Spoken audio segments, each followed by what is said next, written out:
I love homebrewing. When I picked up the DM role in the beginning, I just started building my own world. Villages, cities, people, and items. I could go on about the things that I've created so far. And everyone comes to a point, and not just dungeon masters like me, but players too. We get this spark of inspiration to make a whole new race, to be unique and special. It's a lot of fun to do, and I'm gonna show you 5 of my favorite homebrew races that I've made so far. I've got a few more, but I don't want to bloat the world with all these new fantasy races, but some people do, and that's okay. I have ordered each race on how complex they are, with the first one being very simple. I will of course tell you what they look like, their features, and what their cultures are within my own world of creation. So without wasting much more time, it's time for the first race. For this we must travel north in my world, where the grass is covered in a layer of snow, where the wind freezes harshly, and rivers are frozen most of the time. Behold, the Snowfolk! As you can probably tell, I have taken much inspiration from the Yeti. To start off, they are just taller and wider than a human. They have got blue and white fur that covers their whole body, large mouse-like ears, and lastly, big tusks, with a difference in size for male and female.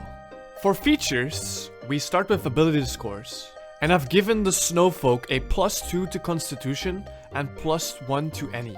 I do this so people won't be too forced into a specific class, but I still think that Snowfolk just are more sturdy than anything else.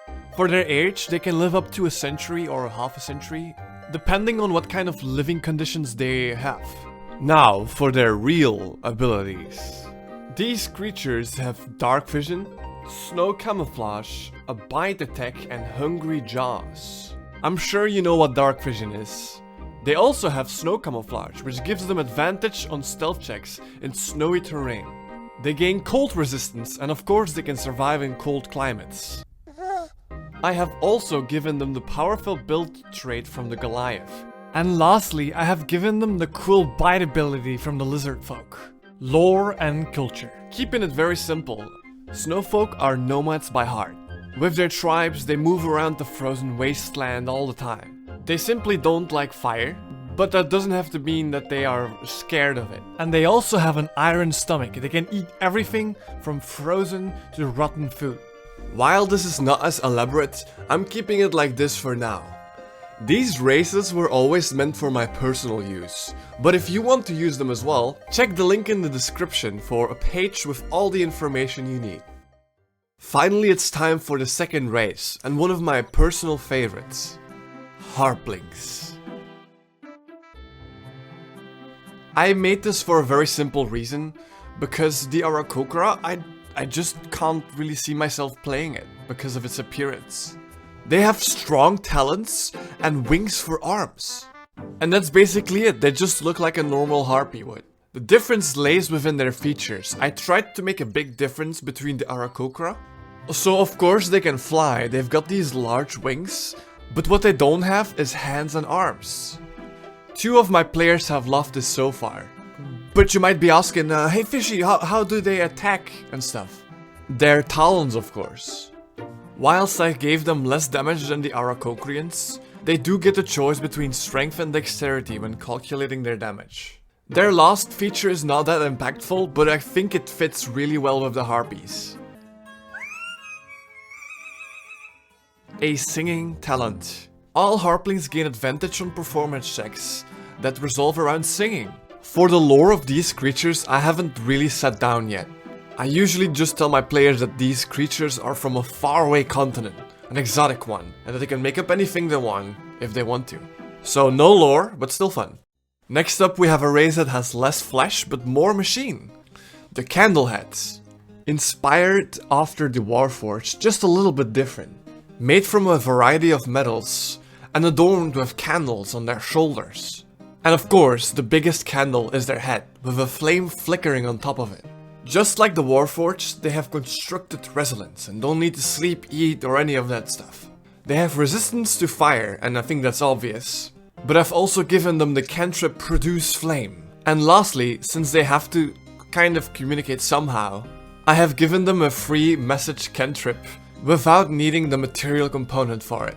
And if you're feeling extra daring, I have given them the optional rule, should the flame on top of their heads go out, then the whole creature will go on standby until the flame is flickered on again.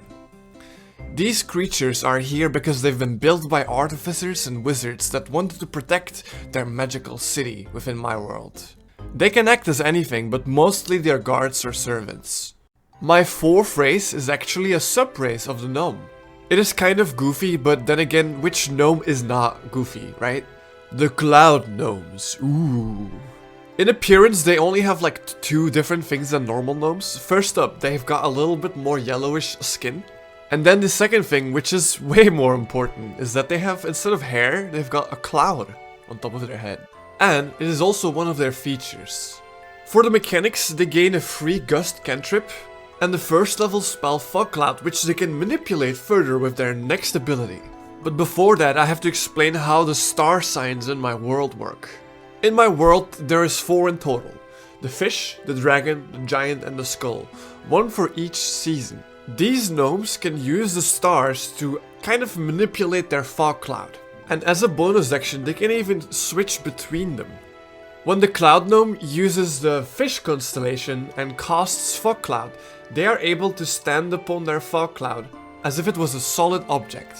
The dragon constellation makes the fog orange, and everyone that enters this fog cloud takes some fire damage from it. The giant constellation makes the fog cloud last for 8 hours in total. And lastly, the skull constellation makes it into a rain cloud that heals everyone that stands upon it.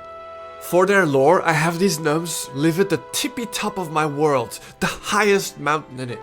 They live here in a tribal lifestyle, isolated from the rest of the world. And since they are so high, their culture revolves around the stars, astrology, and the weather systems of the world.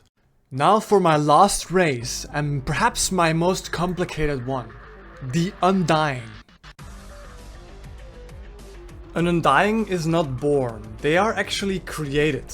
They can look like a human, like an elf, like a dwarf, but every Undying has a paler skin and magical scars somewhere on their body.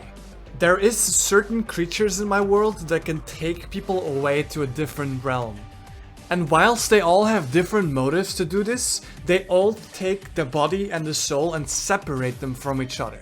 And when this creature is defeated, all the souls and bodies return to the normal world.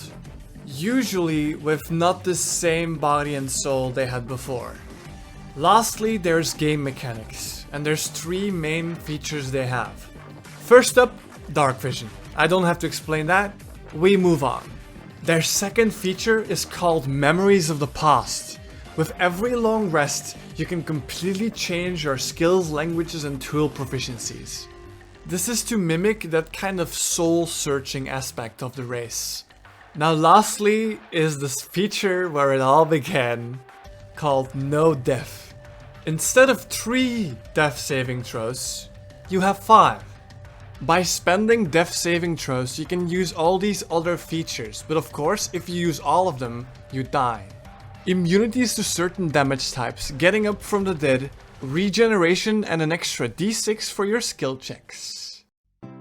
So yeah, that was all 5 races that I was about to show. I hope at least you liked one of them.